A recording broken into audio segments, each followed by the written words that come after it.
Welcome to the People Teaching People podcast. Joining me on the podcast is Wakefield Brewster. I first learned about Wakefield from an interview by my friend Jeff Humphreys on the Calgary Sessions podcast. This past February, my husband and I had the privilege of seeing Wakefield perform at Dave Kelly Live, and we were both blown away. Wakefield is an incredible human, and I am thrilled to have this opportunity to connect with him and to learn from him. Wakefield Brewster is a professional poet and spoken word artist, educator, producer, and literacy advocate with over 20 years of experience. Wakefield's powerful words and captivating performances are for audiences of all ages. He has performed at a wide range of events, including schools, festivals, fundraisers, rallies, corporate functions, and literary development events. His passion for poetry and storytelling is evident in every performance, making each one a truly memorable experience. Wakefield was Calgary's 6th Poet Laureate from 2022 to 2024. He is a TEDx Calgary speaker and the author of WakeWORD, a poetic journey of self-exploration and explanation. Wakefield builds communities by engaging in volunteering, leadership, and mentorship for youth and through the arts. His mission through this work is to assist others to find their voice, learn how to use it, and come to love it.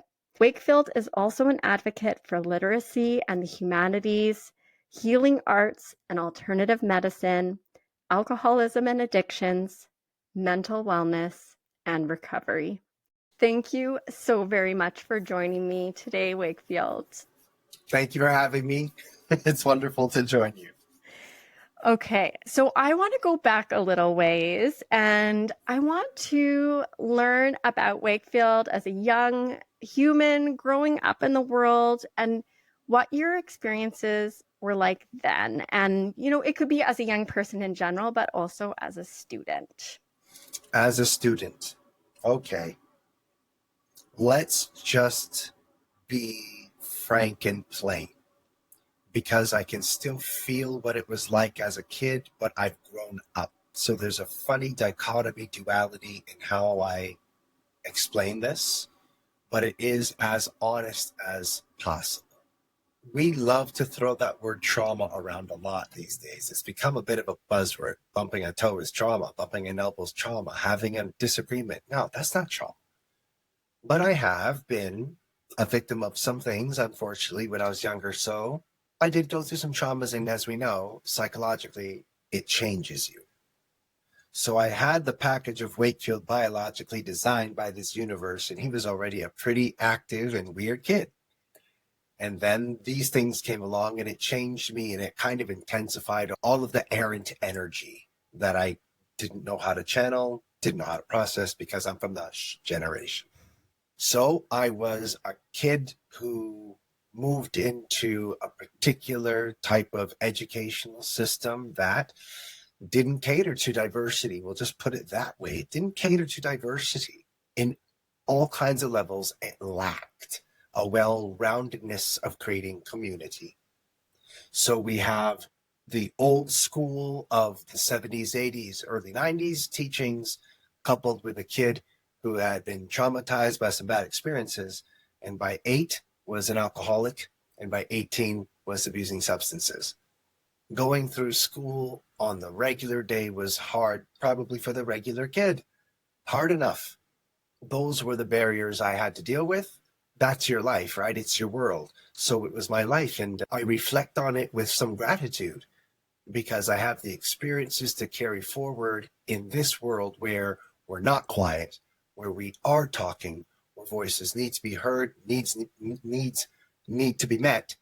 And I believe that those experiences have taught me to be the adult I may have needed and the teacher I may have needed. That's, I believe, why it has gone this way for me. This is part of my journey here. It didn't work out for you. Now you're going to help make it work out for someone else, because someone's going to need you. So that's really, in a nutshell, how it was, going through old school systems with some personal traumas. It's a very incongruent relationship. Well, and it's interesting that you say, that those experiences really shaped the person that you wanted to show up as and the teacher and influence that you wanted to be. So, what does that look like? What is that person or teacher that you could have really needed back then when you were a kid or a student growing up? When I go into a classroom, I don't want to bore anybody. I was bored for several reasons, but sometimes teachers are just boring. And yes, you may have information, you may have the message, you may have the knowledge, but how you deliver it matters. And back then, people didn't care. They got their job. This is how it is. Some checked in, some checked out as soon as they checked in. This is the material. Here it is. I can't beat that in a classroom. So I'm going to use my 5E facilitation. Whenever you're in front of more than 2 people these days, you better be entertaining because their head will go on their phone in no time. Now, even though students aren't allowed to have their phones to do that, their brains go there. Their brains just tune out because reality isn't something they're typically living in. They're really looking in those screens. So the 5E facilitation is realize that even as a teacher, you end up without any intention of your own being an entertainer. That's how people are. You're taking my attention. Make me feel something. Okay. That is a human element. Can't fight that. The 5E facilitation is if you can entertain, you can engage, making it easy to educate, possibly enlighten. That is my 5E facilitation. I'm going to go in there and give you more energy than all of you combined. Probably it'll mess with y'all for a bit. It typically does. Students don't expect a poet of all people to not be what they're expecting. It's still there. Poet and poetry, those 2 words still create a visual and metaphorical representation to people. And I don't fit it. I go in there and let's razzle dazzle because words are exciting because they're so very powerful. I'm charged by language and I go in there supercharged to pass along that electricity. I like to lead with some compassion because there are students who are like me and I wasn't easy to teach. And there are students that were like me in greater degrees who sometimes present as difficult. You know what? If I didn't have that, it wouldn't be real life, would it? So I'm happy to have students of all the spectrum. Yes, the ones that are, whoa, you go home, you drive home and think, what just happened? That's good for a human because this exists. It doesn't always, news always isn't always somewhere else. Sometimes you're the news and it's happening right there. I'm quite grateful for, quote unquote, the spectrum of students in their entirety because it's a microcosm of the world. Throw them all at me. But the first thing I'm not going to do is bore them. I'm going to try and, work with that 5E facilitation because if they're a little bit excited about just a few words, what else can we excite them and engage them about?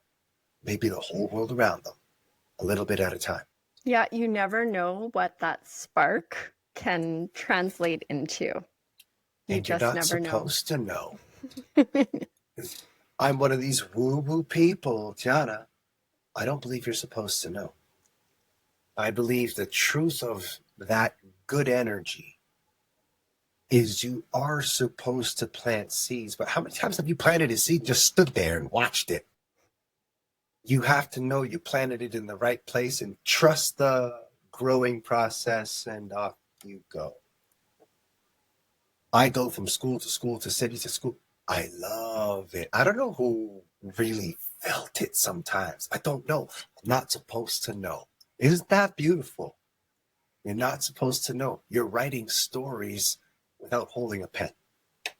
You're not supposed to know. You're supposed to know. I love that. Now, poetry.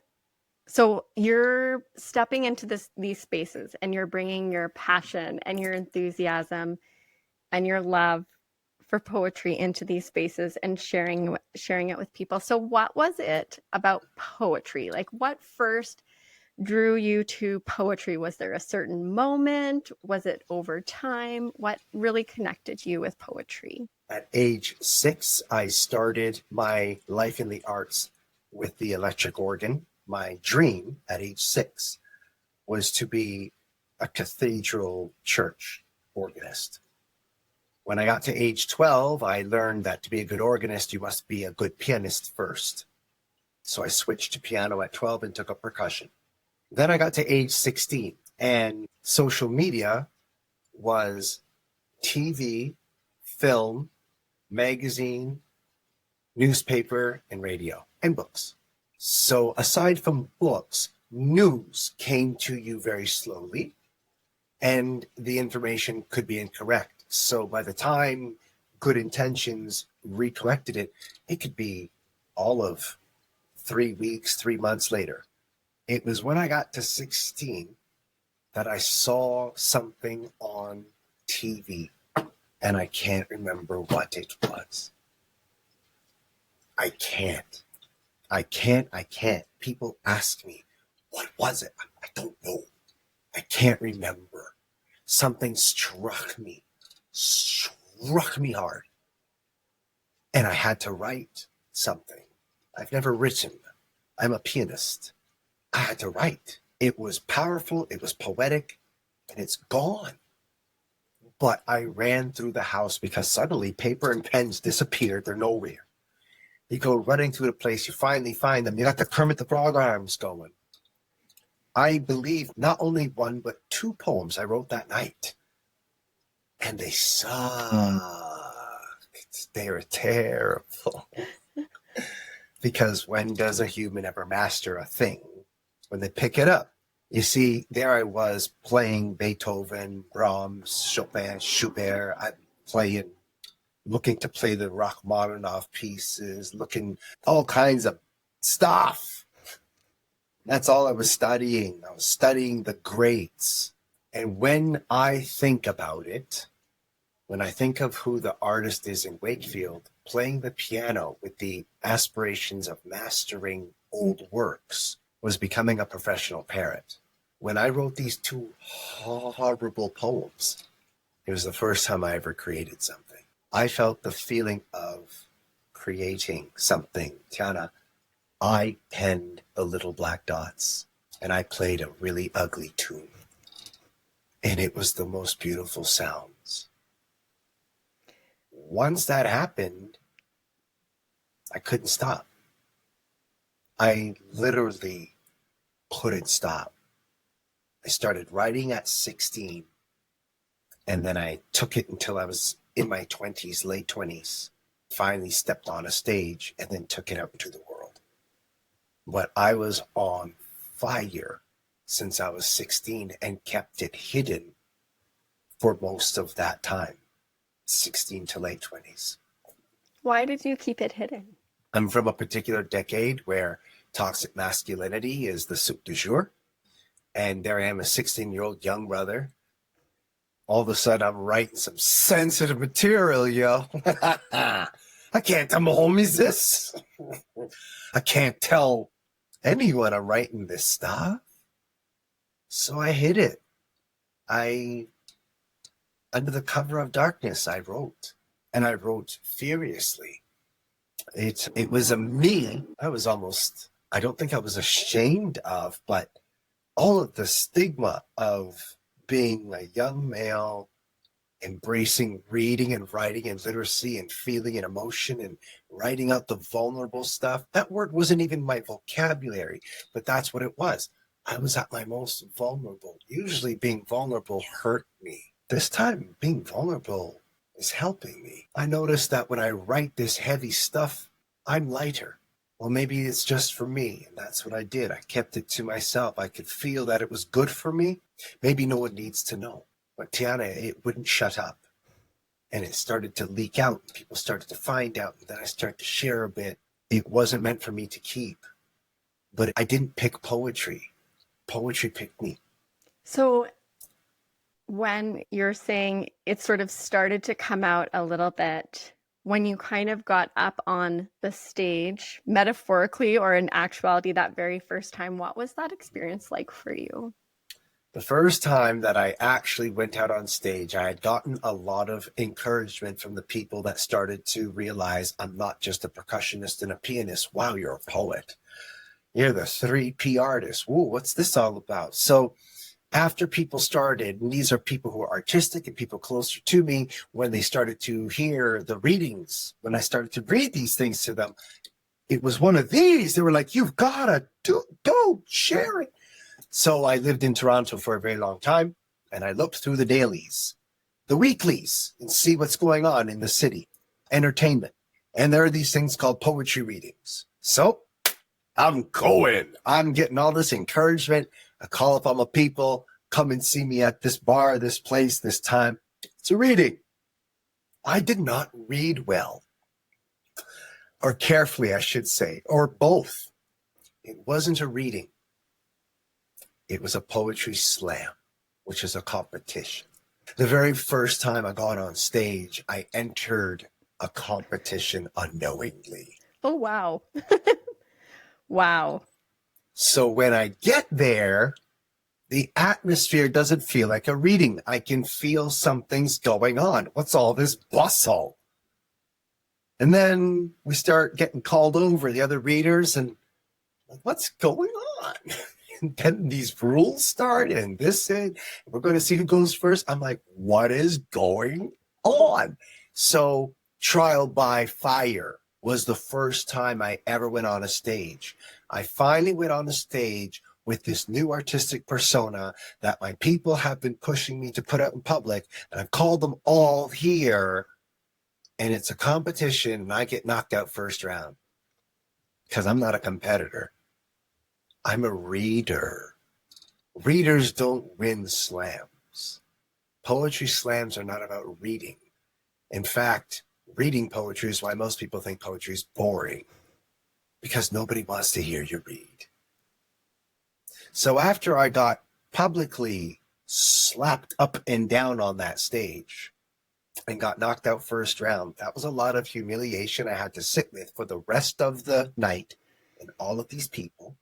And I remember I was in the mirror and I was just bracing myself against the sink. I was, when you feel dizzy, vertigo, hot and prickly, you're sweating and clammy and cold and feverish. Like, I'm looking in the mirror and I'm teary. This was humiliating. And I asked myself what I was going to do, not so politely. And when I went home, I, of course, was kind of in shock for a few days. Literally, I was silent for days. I'm not silent often. For days, I was quiet. And then I said, this poetry thing's still here. Like, I haven't given up. I didn't throw it away. What am I supposed to do with this? So I went online. I went online and looked up every poet and spoken word artist and performance I could find. And then I came across one of my biggest inspirations, Saul Williams. And when I saw and heard and felt Saul Williams perform his landmark poem, Om, oh, that's what I do. I had all this musical ability. I had all this lyrical ability. I also have a great rap ability. I don't rap because I want to be a rapper. Kids my age didn't want to be rappers. Rap was code, community, fun, communication, cipher, secrecy, skills. When I saw, heard, and felt Saul Williams perform, I said, well, I have this. And that's what began to come out. I spent about 3 months, 90 days, watching, listening, trying, testing. Once I got comfortable, I went back out. Read it carefully. Poetry reading, open mic. Okay. And I started going out to the open mics in Toronto, and that's how it began. I literally went on a stage that would only do one thing to any kind of human who did this: make you or break you. I don't know what made me say stick with it. Look at me. I'm being honest. I am a person who quits things sometimes. We all do. I could see myself quitting the wrong thing in my life. I've quit the wrong things. I didn't quit this, and that's an experience that should have absolutely made me quit. I really do throw my hands up at times and say, this is the universe. This is my cosmic design.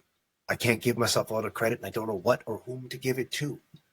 But it has, once it was part of my life, it was never meant to be anything else but my life.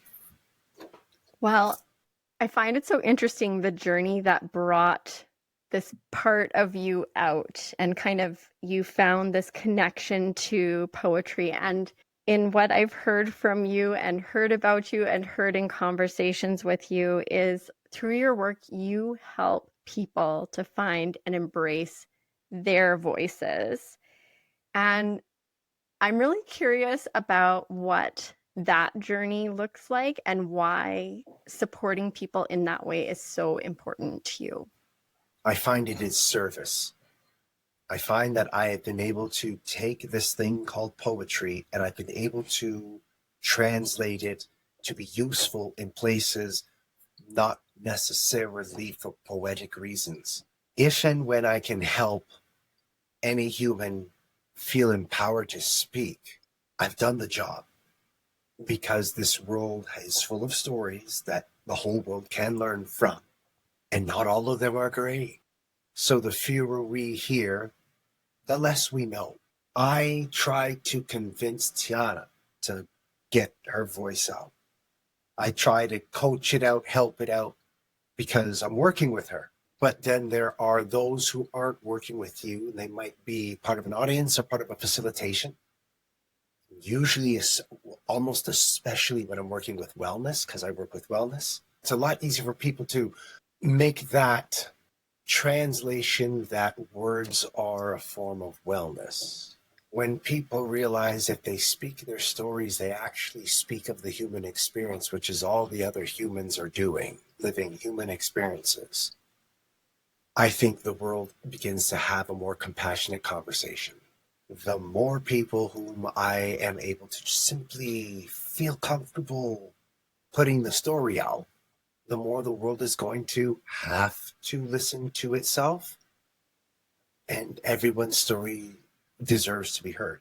Now, what about those hard stories? Typically, the harder ones that people don't want to share, typically, but want to have them known, or really want to have it known, but don't have the voice, or need to have it known, and their voices are being silenced. That's where I'm supposed to be. In that pocket, speaking with and for. The whole world engages in the way words work in it with these 3 laws of language. Number 1, we lead with language. Everybody talks. Very few people do anything of notable, anything notable without talking about it first. There's a prequel, there's a preamble, and then there's the stages of change. There's the pre-contemplation, then contemplation. There's all kinds of, but it's always this and then action. So number 1, we lead with language. Number 2, language allows. When conversation is put out, when statements are made, there is something to be done with them. Something they're not meant to just be, they're meant to move. So we'll use something really transferable and easy. The schoolyard bully. The bully across the yard, without even coming close, screams over, "Hey, you do this, and I'll do that." And what does the victim say? Nothing. And everyone in the schoolyard just watches and says nothing. And there we go. The bully led with language. You do this, I do that. Language allows, because no one gave the bully any resistance. And number 3, what we allow will continue. with those three laws of language being visible and visceral ways I see words working in the world. That is why I believe that everyone's story must be told. And you do work with students, which I think is amazing at a number of different schools. And they're horrible people. They need guidance. Oh, man. Yes, I said it. Yes. And I'm playing.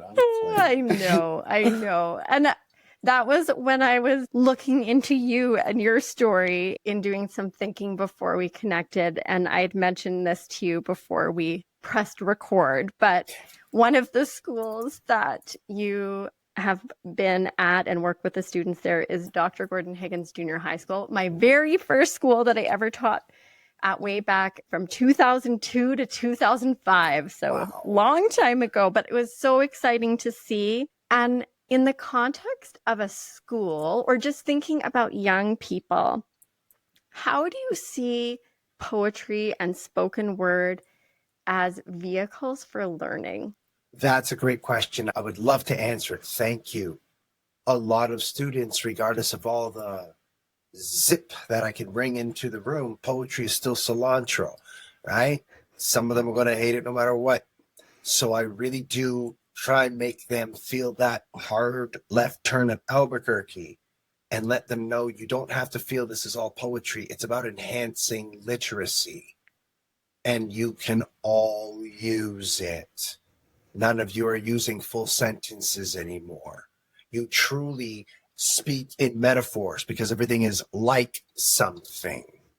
Nothing is anymore. I like to ask students, what do you want to be? Marine biologist, astrophysicist, mechanic? What do you want to be?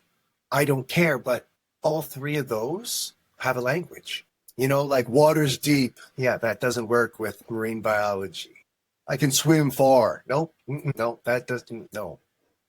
There are a million ways to die in the sea. You have to know the mechanics of all of the engineering so that you can do this, do that, and the other. Submersives, boats, this, scuba suits, diving. You have to become an engineer of the underworld.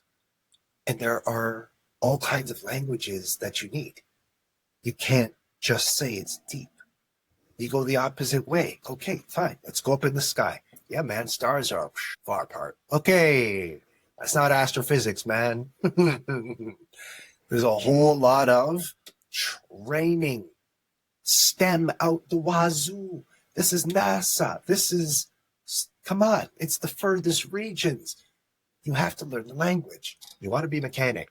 Last time I checked, these things we drive are complicated. Yes. Wickedly complicated. And guess what? You can't just throw a wrench around anymore and say, I'll listen to it. No, it's heavy duty language, mechanics, all the stuff I can't even say that goes into it. I just turn a key. You people put it together. There's a language. How in the world are you going to ever excel when you can't speak the language? And when you speak the language better than those around you, your life will change. You'll be able to help people learn up, and you'll help to be able to lead out. So people, literacy is everything. Absolutely everything. If you want to do anything, you will need literacy to enhance it. That's so very true. And I find it so interesting in all that you're sharing, how you're really talking about the feelings associated with the work that you're doing and the experiences that you have.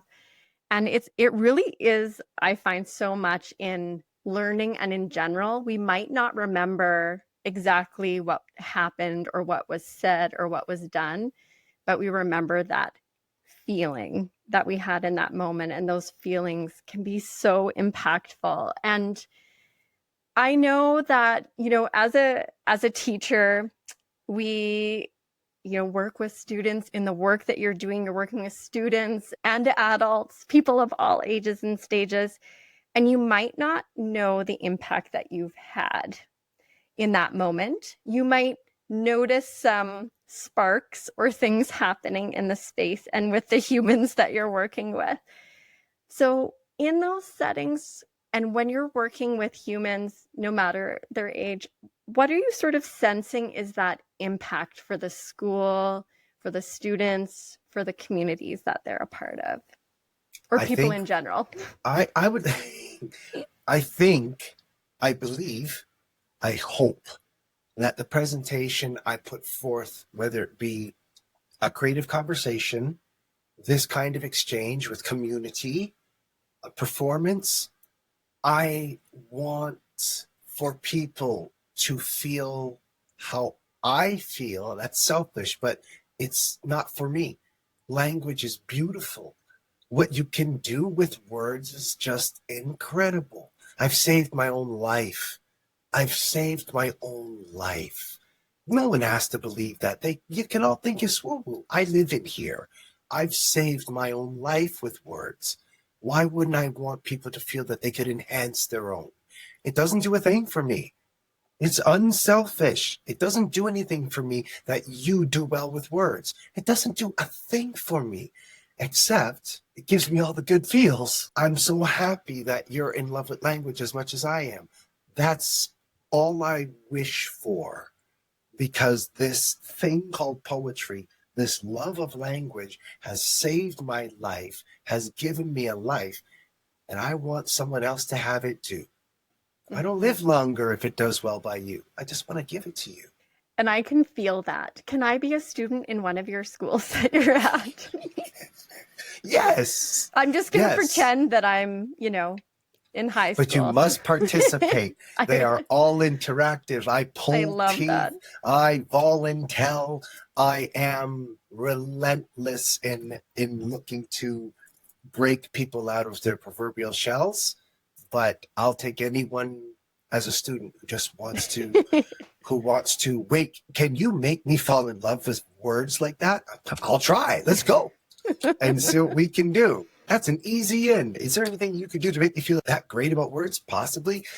Let's talk about it. Let me give you some examples of what I can do and what the world can do. And wow, storytelling's a thing. It's not all about the poetry. Mm-hmm. Remember, poetries are short stories. Stories belong to all of us. And as I said in the beginning, once we start sharing them, we find out how more alike we are than seemingly different. Yeah, building community and connection. It's a big thing. It's a real thing. It is. Now, you were Calgary's 6th Poet Laureate from 2022 to 2024. For those who might not be familiar, what does it mean to be a Poet Laureate? If the city you are in embraces poetry and literacy, they will appoint a Poet Laureate, which is the poetic advocate of the city. So you are the poetic mouth of the city for 2 years, April to April, 2022 to 2024, or whatever your 2 years are, and April to April because it's National Poetry Month. And you're supposed to go out there and show your people why you are the man on the mic. Well, for me, at that time, you're supposed to go out there and show Calgary why you've chosen me to represent poetry and literacy and community in our city. And that's the trifecta that I think can easily be lost in the arts. I am poetry, but I am literacy and community. I really do work with threes. I work with this shape. It's a very strong mindset too, when you find that threes just naturally happen in your mission. So I believe that's what it is. Poetry, literacy, community. Show that as a Poet Laureate and you will be doing your job. But what else can I tell you? Get it out there and show Calgary why you love it so much and why they can too. And that's all I did. And that's all I'm still doing. That's all I ever did. Was there anything about that experience that surprised you? Yes, every day, I suppose one of the biggest compliments to my work, and I still hear it sometimes now, in those 2 years, I heard repeatedly, I didn't know we had a poet laureate. So I said, well, you've had 5 before me. I'm happy you have found me. This is what we do. I was happy to be an introduction to so many people, not just at a poetic level, but at a laureate level. Wakefield never heard of a laureate, but so many people, because of all the work I've done over 25 years, if they're in touch with poetry in Canada, in the city I'm in, they're aware of my presence. But to see me take it to that height, to that level, it was one of the greatest honors I've ever had. And I'm happy to have done that job representing Calgary. I really am. And would it be possible to pick like a highlight or favorite experience? Is there something, a moment that really just Yes. stands out? Yeah. Every poet is supposed to produce a legacy project. My legacy was community. Some poets have their words in some stones in places, like by Sea Space Loop. Others have poetry in other locations, kind of immortalized, right? It's carved in places. Poetry is before me and it's going to be after me. It didn't begin with me, it won't end with me. My greatest gift of poetry is giving it away. So I made my legacy project a living legacy. Connect Charter School has had me work with its grade 7s, 8s, and 9s for several years in a row. All 3 grades, they've made me part of the community. I get to use the espresso machine. What? Connect Charter. You're in. You're in. So, because we're very tight. Thank you, Jody Garrigan. Thank you, Rick Fawcett. Thank you, Gail Stevenson. These are the teachers. Thank you, Jared McKenzie. These are the 4 teachers that I typically work with, grade 7, 8, 9. And I wanted to thank them for embracing my presence in their school so often and so much. And I said, I would like you as a community to be my legacy project. I would like all of these kids' parents who have been hearing about this poet guy in the school. I want to get a group of them who want to perform, and I will coach them. We will have a few Saturdays together at Sea Space Loop. Thank you, Dieter Schurig. And it was Dieter who said, yeah, if you want to have a show, an exhibition, a celebration of literacy and learning at Sea Space in the Treehouse, said you're welcome to it. So the highlight of my 2 years was my project not being something that was physical but alive. All of these students that stepped out of their comfort zones with something to say to the world, saying it in front of their parents and their guardians, showing how much they've grown inside of a world of words, saying things they never said out loud before. Boy, saw some parents' eyes. He was great. And I thought that was probably the appropriate thing for me to call my legacy project. My legacy project lives and breathes, and it's in Calgary. It's a bunch of students that Connect Charter. Well, and those students will create ripples. I hope they do. I feel it. Like that whole thing gives me goosebumps. That is just the most beautiful legacy project. Thank you.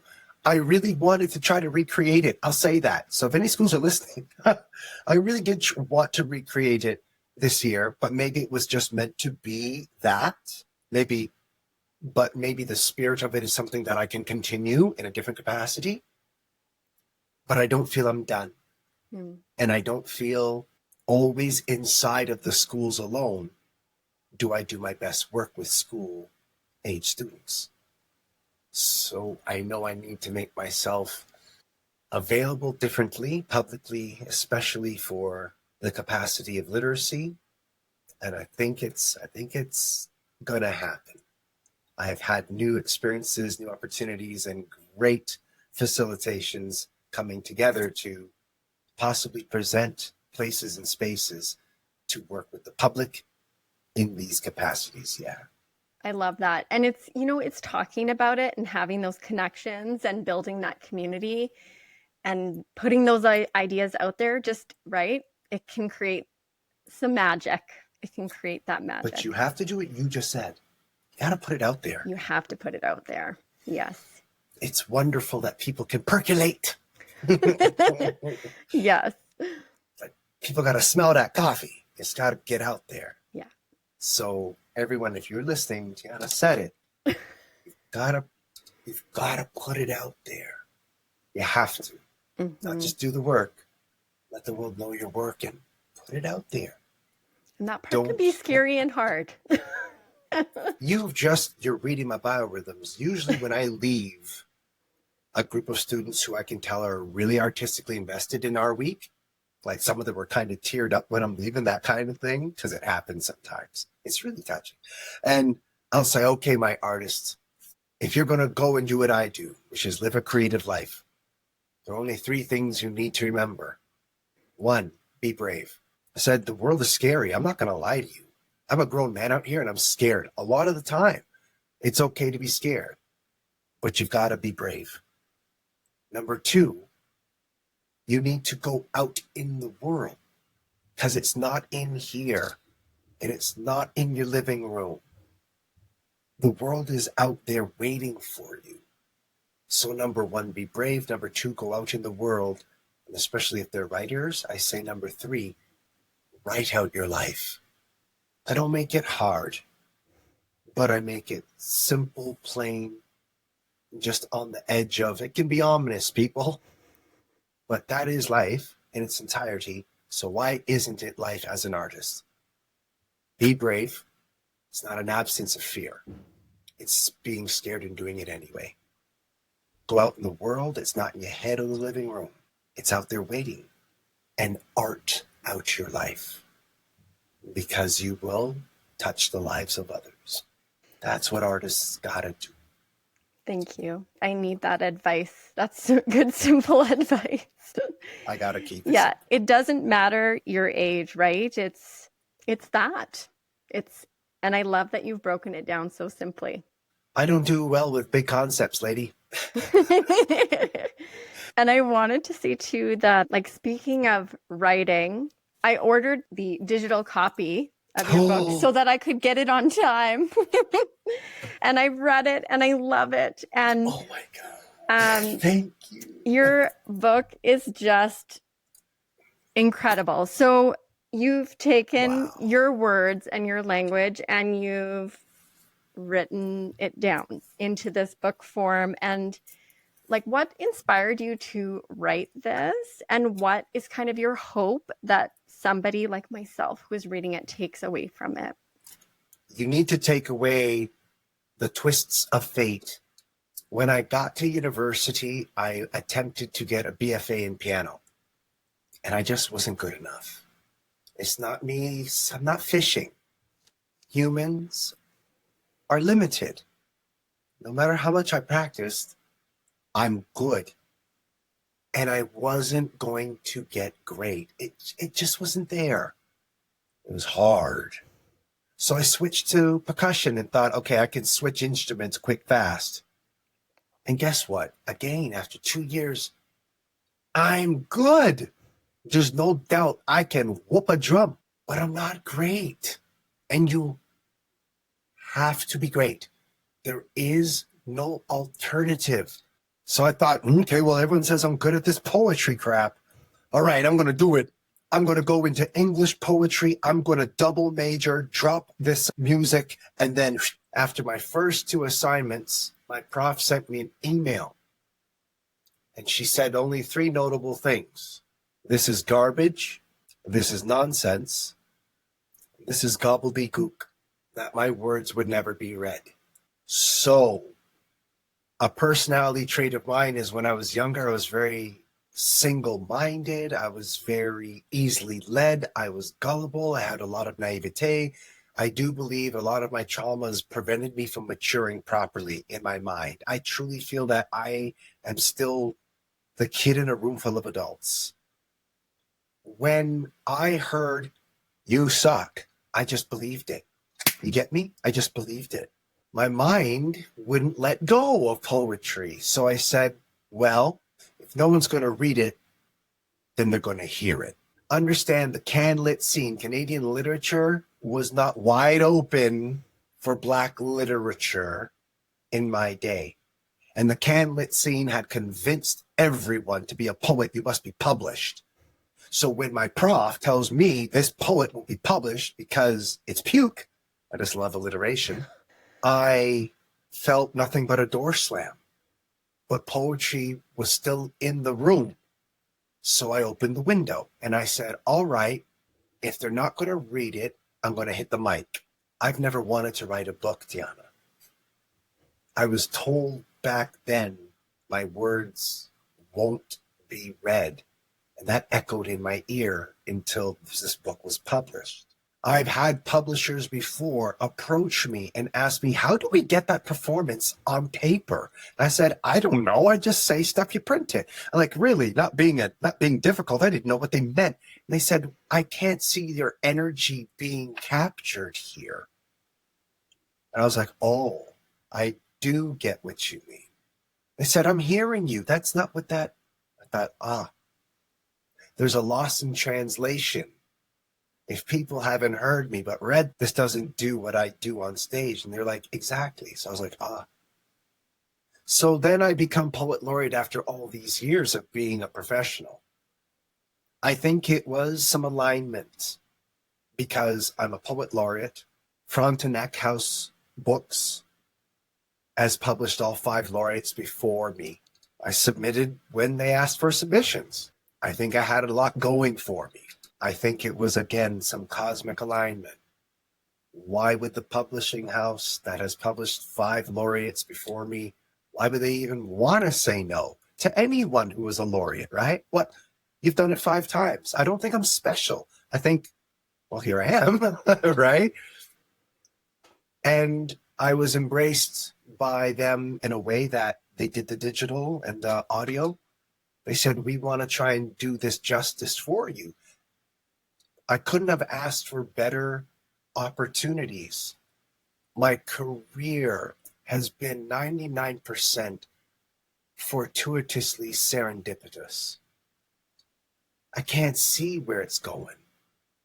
I've never had foresight and said, I want to do that and got it. I want to do this and did it. People can see paths. I see a pond. I sit in the middle and work, and it just ripples out. I don't know what direction it's necessarily going in, but ripples hit a rock, a frog, a toad, a lily pad, whatever. And each one of those objects that I ripple into, I will call a poetic opportunity to share story. But I'll be honest, I didn't ever think, hey, after 25 years on the circuit, someone should publish me. I was still thinking no one's ever going to read this, so keep speaking it. Sometimes my blind naivete has been to my advantage.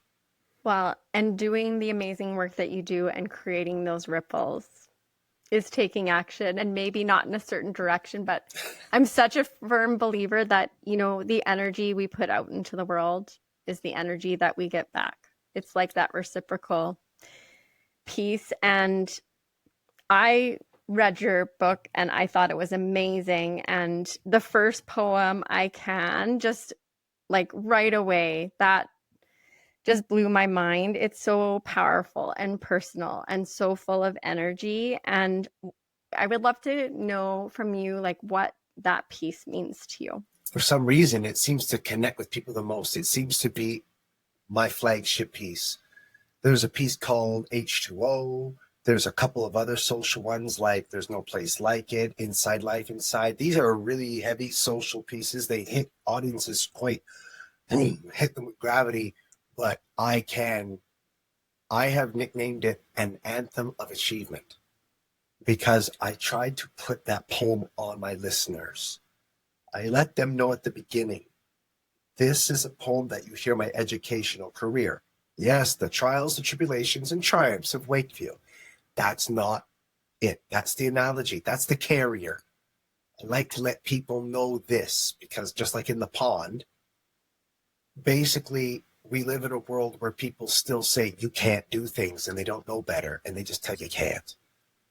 I want people to know that when they are about to embark on an existence of conviction, a lifestyle of commitment, whatever it is, you know who you're going to be and what you're going to do.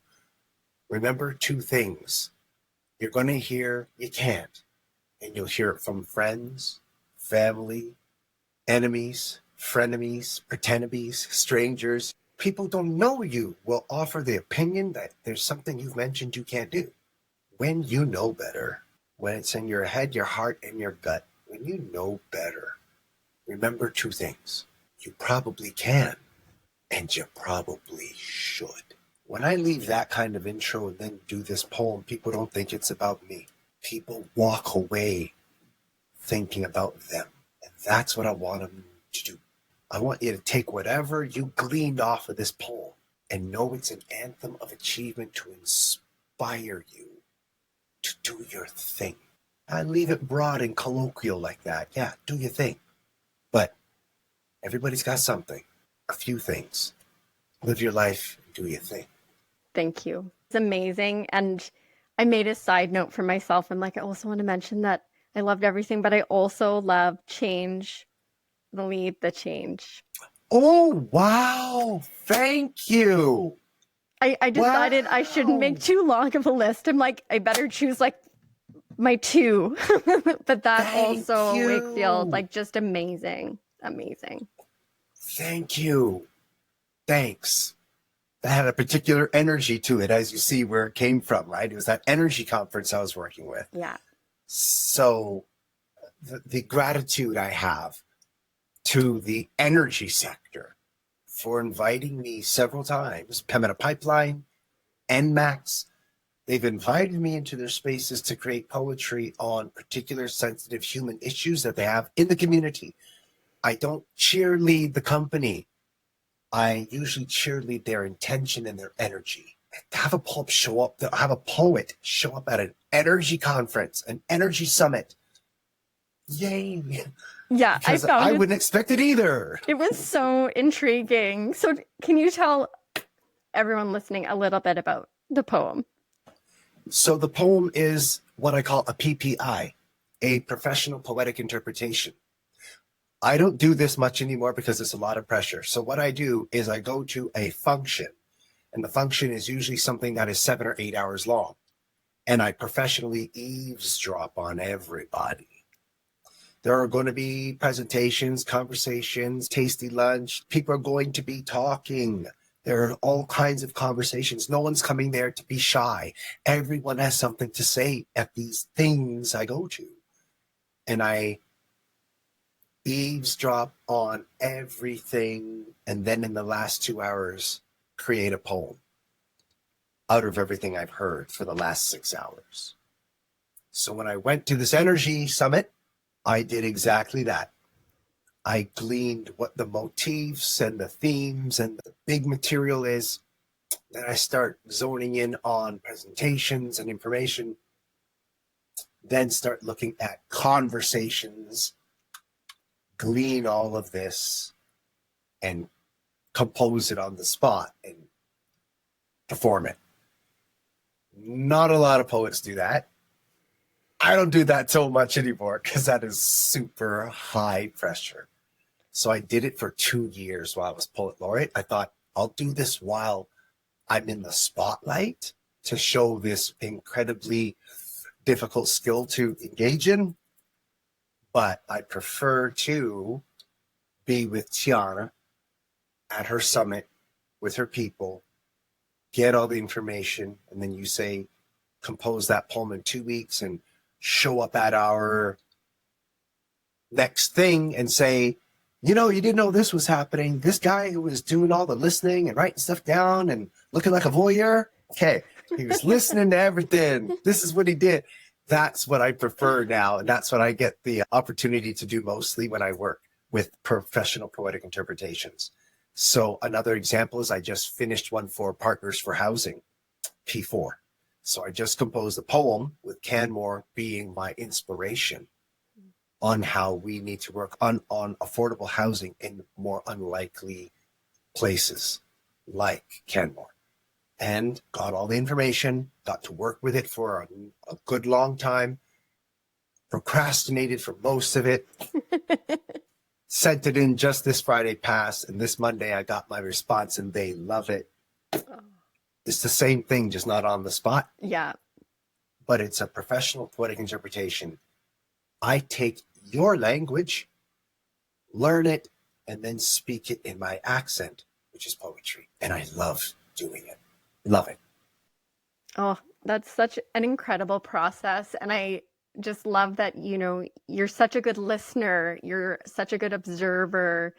You notice things about people. You're paying attention to all those nuances, and then you put a beautiful poem people together. are pretty interesting. People are very interesting. Oh, when they are. Don't know you're watching. It's like, wow. Write that down. That is, yeah, I love that. Yeah. The truth is stranger than fiction, and we only write the real world into our fictitious pieces. We're really just writing the real world indifferently. It's just a different combination, reiteration. It's the real world we write in fiction. I love that. So I like to observe it, and I enjoy it. Thank you, all of you. You're on stage all the time. If you see Wakefield around, just quietly watching, he's paying attention way more than you think he might be. What I like to do is two things. Number one, orange is my thing. I love orange so very much. And most people know this. They know orange is my thing. It's just everywhere with me. When I go out in public and I just want to go to co-op or I just need to get a thing done, number one, I don't wear orange. The world is simple. It leads with its eyes. People see a brother in orange. They might just believe it's me. Not because I'm popular. No, not Tiana, not like that. But people who know me know this color with me. So number one, I won't wear orange. Number two, I typically wear my earbuds and I ride public transit for 7 or 8 hours. I put on my earbuds and I don't turn on any music. Earbuds are the universal, don't talk to me, right? You need to find a bathroom. You will ask someone without earbuds before someone with earbuds. If you are on fire, you'll probably bug the person without the earbuds. So I know this is a universal don't talk to me sign. And then I like to travel during rush hour. I have great social anxiety. But during rush hour, where no one's talking, everyone's cut themselves off, is when you can be around people closely and hear their conversations. So when people are feeling comfortable with their one or two people and they're having a conversation, nothing scandalous per se, just a conversation. It's natural. It's real. From their day at school to their day at the office, what happened with the soccer team to just regular people. How are you going to write a story about regular people and make it all up? Go out there and hear regular people. How are you going to know how the city feels about traffic unless you go out in the traffic? You get real live dialogue in bits and pieces. And the pieces that you capture, you know you were meant to hear. Again, I call it divine timing, cosmic alignment. When you hear strangers mentioning stuff that's just nothing but poetic, you were meant to capture that. How are you going to get it naturally from people knowing you're eavesdropping?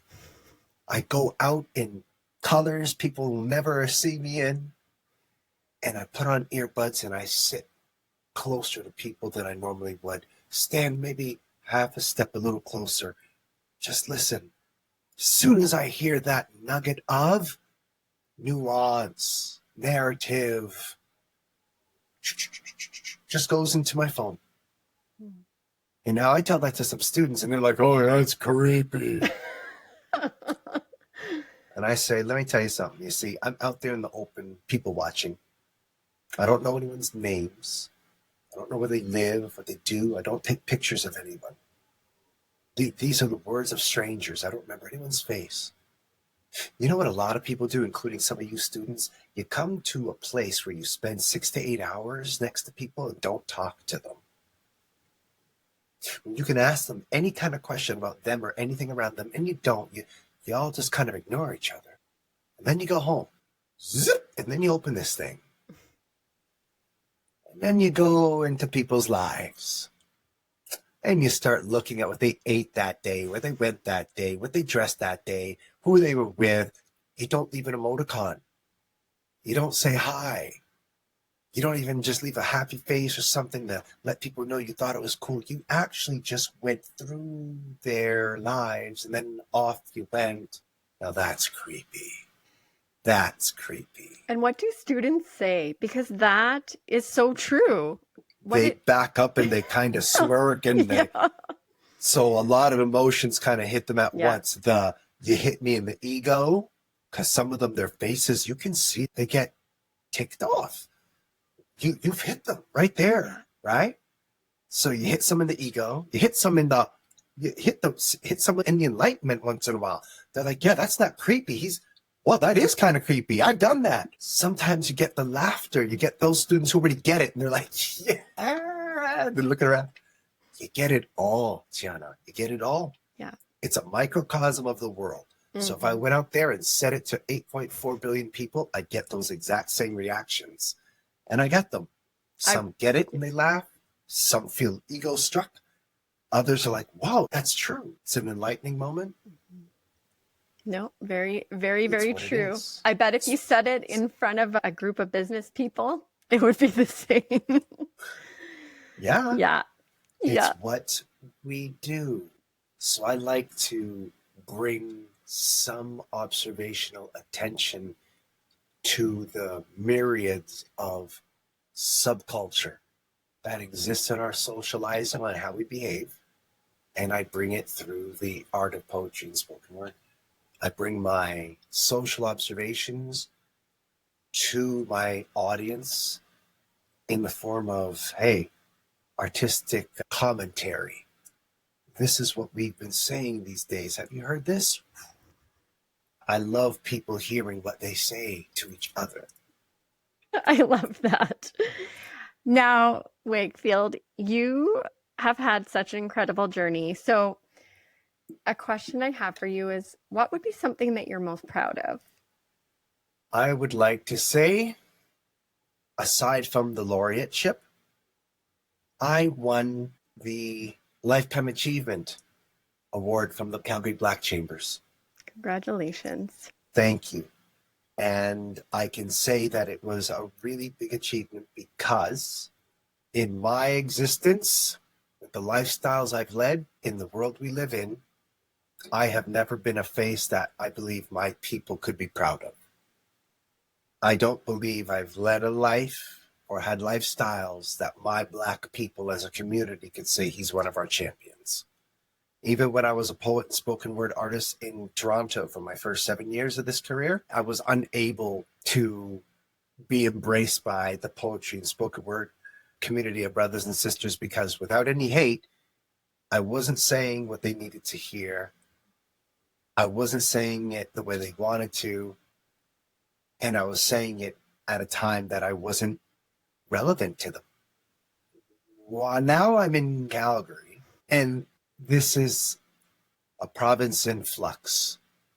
Because there are so many dug in heels, you can't help but know that this province is one of great change. I can represent great change. And I have been able to show my people that I can be something they're proud of. Unknowingly, I had no idea that my people were even watching me. I'm very single-minded. One day, John Cornish from the Calgary Stampeders calls me up to let me know I've won this award. I nearly fell over. This is a big thing, and it says that I have been seen by my own people and held up as one of their champions, and I'll never forget it. It's been a long, hard road to make my own people proud of my public presence. So one of the biggest deals was that. Absolutely.